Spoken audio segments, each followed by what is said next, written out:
வணக்கம். இது நியூஸ் ஃபர்ஸ்டின் காலை நேர பிரதான செய்திகள். காலை நேர பிரதான செய்திகளுடன் இணைந்து கொண்டிருப்பவர் கோபிகா கமலநாதன். மலர்ந்திருக்கும் இந்த நாள் அனைவருக்கும் இனிய நாளாக அமையட்டும். எமது விரிவான செய்திகளுக்கு செல்லும் முன்னர் முதலில் இன்றைய தலைப்புச் செய்திகள். கோப்பறிக்கை அடுத்த மாதம் பாராளுமன்றத்தில் சமர்ப்பிக்கப்பட உள்ளது. இம்முறை பல்கலைக்கழகங்களுக்கு இணைத்துக் கொள்ளப்பட்ட மாணவர்களிடமிருந்து சுமார் 2500க்கும் அதிகமான மேன்முறையீடுகள். மியன்மாரில் 50 வருடங்களுக்கு பின்னர் முதல் முறையாக நாளாந்த தனியார் பத்திரிகை விற்பனை செய்யப்பட்டு வருகின்றது.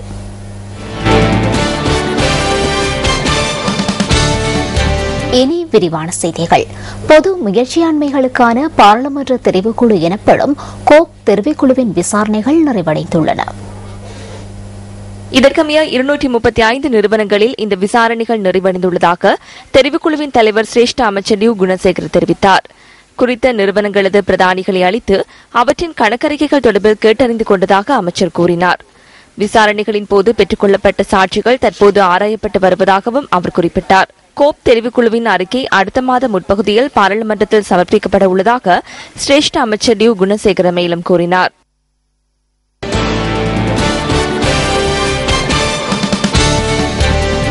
நாட்டில் இடம்பெறும் மகளிர் மற்றும் சிறுவர் துஷ்பிரயோகங்கள் தொடர்பில் கணக்கெடுப்புகளை மேற்கொள்வதற்கு சட்டம் அதிபர் திணைக்களம் தீர்மானித்துள்ளது. நீதி அமைச்சு, போலீஸ், சிறுவர் மற்றும் மகளிர் விவகார அமைச்சு மற்றும் தேசிய சிறுவர் பாதுகாப்பு அதிகார சபை ஆகியவற்றுடன் இணைந்து இந்த செயற்திட்டத்தை முன்னெடுக்க உள்ளதாக சட்டமா அதிபர் பாலித பெர்னாண்டோ குறிப்பிட்டார். இதற்கமைய சிறுவர் மற்றும் மகளிர் துஷ்பிரயோகம் தொடர்பில் அனைத்து போலீஸ் நிலையங்களிலும் பதிவாகியுள்ள தகவல்கள் திரட்டப்பட உள்ளன. அத்துடன் இவ்வாறான சம்பவங்கள் இடம்பெற்ற சூழல் மற்றும் அவை பதிவான பிரதேசங்கள் தொடர்பில் விசேட ஆய்வுகள் மேற்கொள்ளப்பட உள்ளதாக சட்டமா அதிபர் கூறினார். இவை தொடர்பான தரவுகள் திரட்டப்பட்டதன் பின்னர் சிறுவர் மற்றும் மகளிர் துஷ்பிரயோகங்களை தடுப்பதற்கான திட்டமுறை தயாரிக்க உள்ளதாகவும் சட்டமா அதிபர் மேலும் சுட்டிக்காட்டியுள்ளார்.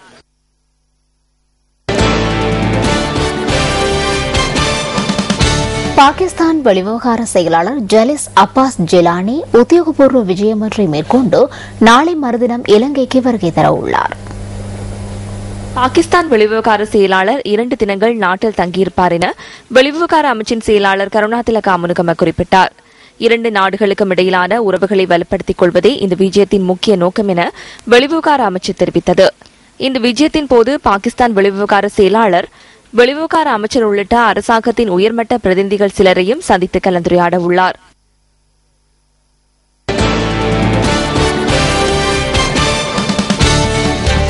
இம்முறை பல்கலைக்கழகங்களுக்கு இணைத்துக் கொள்ளப்பட்ட மாணவர்களிடமிருந்து சுமார் 2500க்கும் அதிகமான மேன்முறையீடுகள் கிடைத்துள்ளதாக உயர்கல்வி அமைச்சு தெரிவிக்கின்றது. இந்த அனைத்து மேன்முறையீடுகளுக்கும் தமிழ் சிங்கள புத்தாண்டிற்கு முன்னர் தீர்வை பெற்றுக் கொடுக்க நடவடிக்கை எடுப்பதாக அமைச்சின் மாணவர் விவகாரங்கள் தொடர்பான பணிப்பாளர் நாயகம் கீர்த்தி சுரங்ஜித் மாவல்லகே குறிப்பிட்டார். இவற்றில் பெரும்பாலான மேன்முறையீடுகள் தாம் தெரிவாகியுள்ள பல்கலைக்கழகங்களிலிருந்து வேறு பல்கலைக்கழகங்களுக்கு மாற்றுமாறும் தமது கற்கை நெறிகளை மாற்றுவது தொடர்பிலும் கிடைத்துள்ளதாக அவர் கூறினார். அத்துடன் 2011ஆம் ஆண்டு உயர்தரத்தில் சித்தி பெற்ற 26,944 மாணவர்கள் பல்கலைக்கழகங்களுக்கு இணைத்துக் கொள்ளப்பட்டுள்ளதாக அமைச்சின் மாணவர் விவகாரங்கள் தொடர்பான பணிப்பாளர் நாயகம் மேலும் தெரிவித்தார். எமது காலைநேர பிரதான செய்திகளில் அடுத்ததாக இலங்கை மத்திய வங்கி வெளியிட்ட நாணய மாற்று விகிதம் தொடர்பான தகவல்களை சுமந்து வரும் பிஸ்பஸ் தொகுப்பு காத்திருக்கின்றது.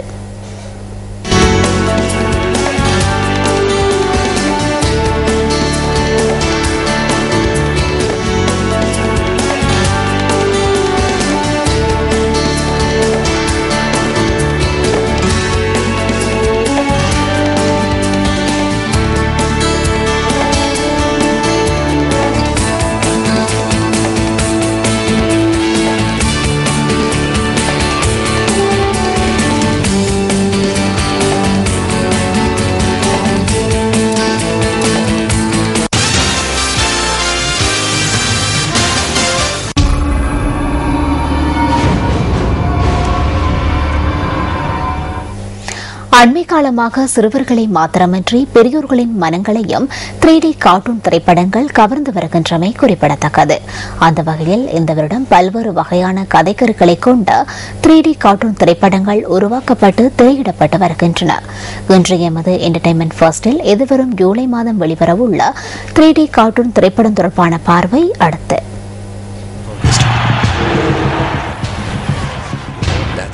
Any driver can do. There comes a time in every race when a driver is forced to make that one key split-second decision. Take a chance and risk it all, or play it safe and suffer defeat.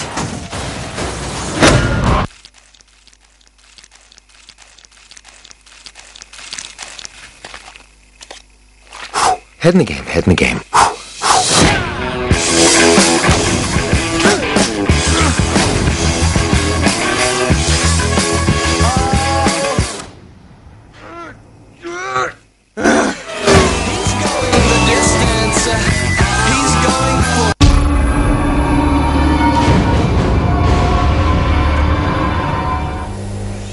இந்த இனிய காலை பொழுதில் இலங்கையின் அழகிய பகுதிகளுக்கு உங்களை அழைத்துச் செல்லும் டிஸ்கவர் ஸ்ரீலங்கா தொகுப்புடன் நியூஸ் ஃபர்ஸ்டின் இன்றைய காலை நேர பிரதான செய்திகள் நிறைவு பெறுகின்றன.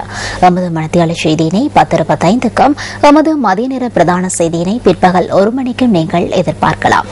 இன்றைய நாள் அனைவருக்கும் சிறப்பாக அமைய நியூஸ் ஃபர்ஸ்ட் வாழ்த்துக்களை தெரிவிக்கின்றது. வணக்கம்.